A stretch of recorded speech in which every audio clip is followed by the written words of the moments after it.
strange Japanese man moves into a remote Korean village and is spotted in the forest eating raw deer meat. Soon after, a strange infection spreads throughout the village, causing its residents to fall into a violent, possessed state, committing brutal, ritualistic murders against their own families. In a desperate bid to save her, he destroys the Japanese man's shamanic altar, hoping to break the curse. However, a powerful exorcist arrives, promising to save his daughter through a violent spiritual ritual. Just as hope begins to rise, a mysterious girl appears, warning Jong the exorcist is fake. Now Jong doesn't know who to believe. The evidence keeps shifting. Maybe it's the Japanese man, maybe it's the girl, maybe it's the exorcist he just paid. Every witness points in a different direction. Every choice he makes seems to make things worse. And as the bodies pile up and his family falls apart, Jong realizes too late that in a village where anyone could be the demon, trusting the wrong person doesn't just cost you the truth. It costs you everything. If you love horror stories where the real fear isn't the demon, but choosing who to trust, hit subscribe now. This channel breaks down the darkest films where one wrong decision changes everything. Stay till the end, because in this story, knowing the truth won't save anyone. The film opens in the quiet, isolated mountain village of Goksung, where middle-aged detective Jong enjoys a peaceful life with his wife, mother-in-law, and their beloved daughter Jin. One rainy morning, as they sit down for breakfast, Jong's phone rings, delivering the news of a brutal murder case. When Inspector Jong arrives at the scene, he's met with a horrifying sight. A man sits almost lifeless on the front porch of the house, his body covered in boils and sores, soaked in blood. Inside, a couple has been slaughtered, and the entire room is drenched in blood. But as Jong's subordinates examine the scene, they realize the murder wasn't committed in the house. The bodies were dragged in and left to bleed out in what seems to be some sort of ritual. Broken sticks are arranged in a circle on the floor, and strange occult symbols are pasted on the walls. The officers suspect the man sitting on the front porch is responsible, but something doesn't sit right with Jong. If he's truly guilty, why hasn't he fled? Instead, he remains motionless, as if waiting to be caught. Not long after, the team receives another call. Another murder. This time on the opposite side of the village. The details are disturbingly familiar, matching the pattern of the first, deepening the mystery and tightening the grip of fear on the village. While discussing the sudden strange happenings with his colleague, Oh Sung-bok, Jong hears an unsettling story. A Japanese man, new to the area, was seen in the forest near the village. A villager, while chopping wood, witnessed the man chewing raw meat from a dead deer. Since then, bizarre and violent deaths began to plague the village. Jong refuses to believe that these events are connected to the man. Just then, the lights go out at the police station as a result of the lightning. In the darkness, a naked woman suddenly appears at the door, startling them to their core. When Jong and his colleague finally summon the courage to send her away, she had already vanished. Moments later, another call comes in. There's a fire at a nearby house. When Jong arrives at the scene, he discovers the only survivor of the family, a woman named Ajuma. But her behavior is anything but normal. She's erratic, her actions violent and unhinged, adding a layer of confusion and fear to the already chilling crime scene. She lunges at him, throwing him to the ground. Jong is terrified and screams like a child. Thankfully, another officer arrives in time to subdue her. As Jong sits on the ground, shaken, he spots the Japanese man, but in his dazed state, he doesn't think much of it. Back at the station, Jin arrives with fresh clothes for her father, who is still reeling from the traumatic experience and embarrassed by the chaos that unfolded earlier. Later, Jong realizes the woman from the fire incident is the same naked woman they saw outside the station that night. Before he can even approach her for answers, she ends her own life, leaving Jong with more unanswered questions. The investigation reveals the woman's family didn't perish in the fire after all, but were brutally hacked to death with an axe. The police begin to suspect that the woman may have killed them herself and then taken her life out of guilt. However, they discover she didn't die by hanging but by knife wound, leaving them even more confused. One evening at their usual bar, the bar owner casually mentions that, some time ago, the Japanese man had visited the woman's house. After his visit, her behavior changed drastically. She began wandering the village at night, often naked, with visible wounds and boils on her skin. A chilling memory hits Jong. The first suspect he encountered had similar boils. However, he still doesn't believe the Japanese man has anything to do with it. As far as he's concerned, he's just a fisherman. The next day, Jong and Bok sit in front of the crime scene from the previous night, hoping to solve the mystery. Suddenly, a young girl named Myung-ju approaches and throws a stone at them. Believing she's not in her right mind, Jong tells her to stop, but she continues. Jong suggests that Bok visit the clinics, thinking there might be an infection plaguing the people. As soon as Bok leaves, Myung-ju draws closer and takes Jong to the burnt house, claiming she witnessed the woman murder her family. It seems Myung-ju is the sole eyewitness to the massacre. She also claims the Japanese man is responsible. When Jong admits he's seen him before, she warns him to be cautious. Rumor has it that if you see him frequently, it means he's stalking you, and that he will eventually kill you.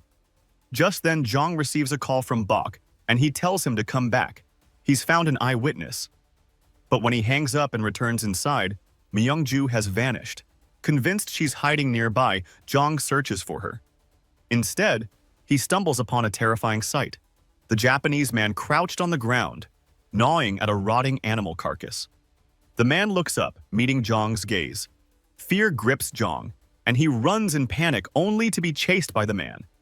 Just then, Jong jolts awake, screaming and breathing heavily. It was all just a nightmare. He's been having nightmares recently, and his wife wonders if everything is all right. She tells him their daughter, Jin, has developed a high fever. Yet despite his daughter's condition, Jong can't shake the strange happenings in the village. He tells his wife to take care of Jin and sets out with the bar owner and Bok to find the Japanese man. On their way through the hills, disaster strikes. The man is struck by lightning in the midst of a fierce storm, and they rush him to the hospital. Jong blames himself for the accident, but just as he tries to come to terms with it, strange noises erupt from one of the hospital rooms. Rushing to the source, Jong finds the first suspect, the one who had killed the couple, struggling and choking violently as though being strangled by an unseen force, and dies shortly after. The deaths leave Jong increasingly disturbed. Alone with his thoughts trying to connect the dots, he's suddenly shaken by a scream coming from his daughter's room. Rushing in, he finds Jin convulsing violently, much like the first suspect. This sends Jong into a full-blown panic, heightening his resolve to solve the mystery. With renewed urgency and somehow believing the Japanese man is behind the strange happenings, Jong decides to track him down and investigate further. He enlists the help of Bok and Bok's cousin, Yong, a deacon who speaks Japanese, hoping their combined efforts will uncover the truth. While searching the Japanese man's house, Bok stumbles upon a ritualistic altar in a dark room of the cabin. Photos of victims are plastered all over the wall, leaving him stunned. Just as the tension rises, the man's dog turns aggressive, launching an attack. But when the Japanese man appears, the dog instantly calms down, retreating with an unnerving ease. Yet instead of confronting him, they retreat in silence, too terrified to say a word. On the way back, Bok, still dazed from what he saw, mentions something that sends a chill down Jong's spine. He saw his daughter's shoe in the room. Horror tightens its grip on Yong. At home, he rushes to Jin, asking if she's lost her shoe. Her reply is casual at first, but then she begins hurling insults at him, screams at him like a maniac, speaking in ways she never has before. Yong is stunned. His sweet, calm daughter is now behaving strangely. Something is terribly wrong. Yong is shaken to his core, seeing the disturbing changes in his daughter. That night, unable to ignore his growing fear, he quietly sneaks into her room to observe her body. The sight that greets him is enough to freeze his blood, boils covering her feet, much like those seen on the previous victims. Terrified, he rushes to confront the situation head-on. Summoning courage, he returns to confront the Japanese man with Yang, convinced he's the source of the village's dark curse. He asks him to leave the village. In frustration, Jong destroys his shamanic altar with an axe, hoping to sever the grip of whatever forces have plagued them. But just as they finish, the man's dog breaks free and attacks Jong. He kills the dog without hesitation, warning the man he'll be next if he doesn't leave. Jong returns home and finds himself paralyzed from the waist down. They also discover the dead dog hanging at the entrance of his compound. His wife is gripped with fear, and the nightmare deepens. Suddenly, they hear piercing screams from the neighboring house. Jong and his wife rush to the scene, only to find their elderly neighbor has died in a horrific, violent manner. In the corner of the room stands Jin, holding a knife, trembling. Desperate to save his daughter, he consults Guang, a renowned exorcist, hoping he can save Jin. The moment Guang sees her, he mutters a chant and rushes outside, knowing her condition is critical. Guang performs an initial cleansing ritual, but just as the power of the exorcism peaks, Jin begins convulsing uncontrollably and collapses, forcing Zhang to stop the ritual. When Zhang visits Guang, he senses the connection between the curse and the altar they destroyed. He warns that the death spirit has likely entered Jin's body, a consequence of their actions. With his daughter's life hanging in the balance, Guang promises to rid her of the spirit. However, it will cost a substantial amount of money. Zhang, desperate to save his daughter, agrees to pay whatever it takes. Guang warns him that the ritual must be carried out without interruption, or it will fail. Later that night, Guang arrives with his crew and the ritual takes off. As the battle intensifies, the clash between Guang and the Japanese man unfolds in the spiritual realm, their opposing energies colliding violently. Jin's screams grow louder as the struggle takes its toll on her fragile body. She twists and writhes in agony. Guang presses on, countering the dark force, but the Japanese man's power falters. Jin, however, is near death. In a heart-wrenching moment, Jin pleads with her father to stop the exorcism. Unable to watch his daughter suffer any longer, Zhang rushes outside, halts the ritual, and immediately takes Jin to the hospital. After Guang's failed ritual, Zhang decides to take control of the situation. With a small group of trusted friends, he gathers weapons and heads to the Japanese man's hideout, determined to end him once and for all. But when they arrive, the man is nowhere to be found. While searching for him, they encounter what seems like a reanimated corpse of a man. The man attacks them. The group fights back, striking him with every weapon at their disposal, but he remains unfazed. The weapons seem to have no effect on him. He keeps attacking, aiming to bite. Then, in an unexpected turn, it's as if an invisible force chokes and strangles him, and he collapses to the ground.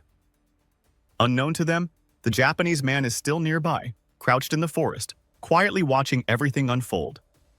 When they finally spot him, they give chase, running through the forest. But after a long pursuit, the man slips away, evading them once more. Yang, overwhelmed with frustration, breaks down in tears, anguished by his failure to catch the man and save his daughter.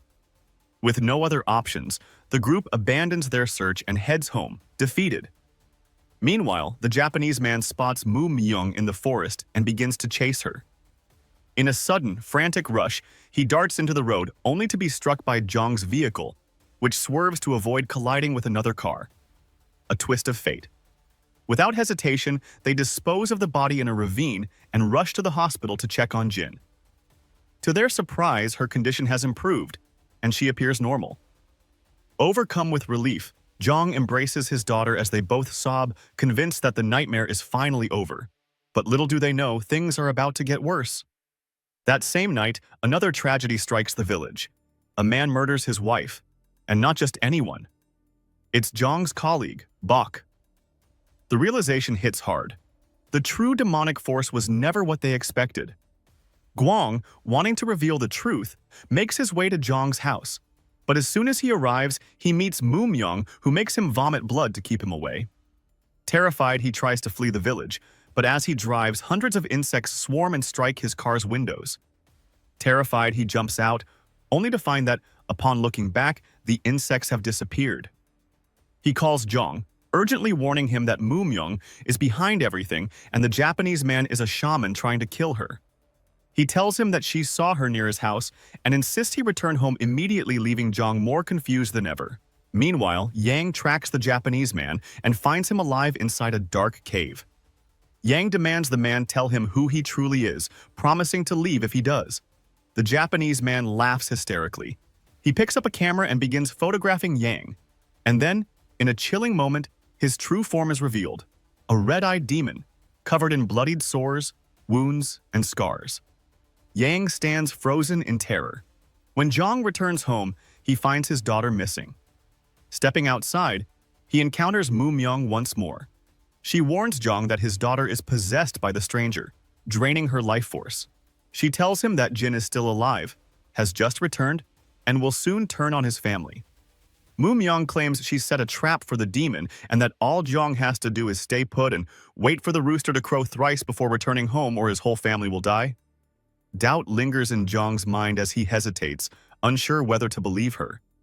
He's convinced the old man is dead, that the source of their torment has been vanquished. But the girl reveals the truth. He isn't human anymore, but a cursed spirit who can return again and again. After the second crow, Gwang calls, urging him not to let Myung tempt him. Myung tells Jong Gwang is the Japanese man's pawn, and holds onto his shirt tightly, urging him to wait until the third crow of the rooster, but he leaves anyway despite her effort to stop him. When he arrives, he's met with a nightmare. Jin has brutally murdered his wife and mother-in-law. She then attacks him. Just like the man in the opening scene, Jin sits on the front porch, bloodied, covered in sores, and unconscious. Moments later, Gwang returns to Jong's house and takes photos of the bodies. He then heads to his car, where he retrieves a box filled with photographs of other victims of the demon. An unexpected truth is revealed. Gwang and the Japanese man were working together all along. In the end, the true source of the curse remains a mystery, whether it's the Japanese man, Gwang, Myung, or if they too are simply ignorant, taking advantage of the chaos around them to feed their obsessions. As Jong lies there, his body succumbing to the weight of it all, he reflects on the happier times with his daughter, the fleeting moments of peace before the nightmare engulfed their lives. Some stories end with answers. This one ends with a choice, and the cost of making the wrong one. If this ending left you questioning who was telling the truth and whether it even mattered, subscribe for more recaps where horror isn't just monsters in the dark, but human decisions that can't be undone. These are the stories that stay with you long after the screen fades to black. Let me know in the comments. Who do you think was truly responsible, and at what moment was Jong already doomed?